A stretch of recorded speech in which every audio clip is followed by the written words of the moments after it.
So because you are lukewarm and neither hot nor cold, I will vomit you out of my mouth. It was interesting when I was uh, studying about Laodicea. They didn't have any water, so they had viaducts. They brought them water, and one was a hot spring, and the other one was cooler. But by the time each water reached them, it was lukewarm, and that was useless to drink. So the idea is that they would spit it out. They could use it for other things, but who wants to drink lukewarm water?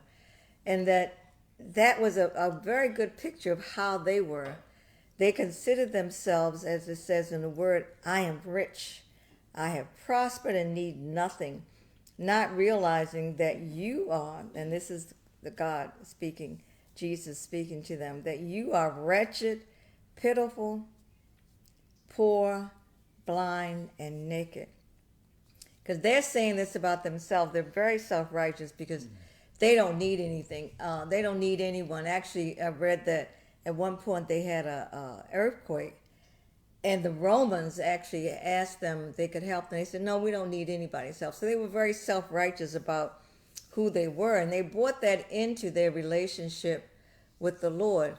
Because even though they were a church, and it says the church, they have professed Christ, but they're not really honoring him. They're so self-righteous that in their own richness, in their own prosperity, that they're doing so well that they don't need nothing, not knowing that they need even more of the Lord, because they could be morally correct in how they did, how they lived their lives and the works that they did, but they were upright in their own eyes.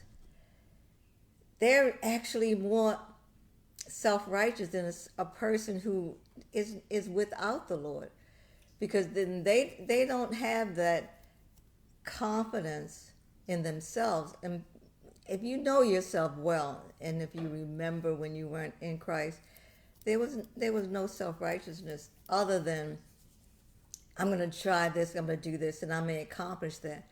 But these people had the Lord, and they were still looking at themselves as being prosperous in a way that it was all about them.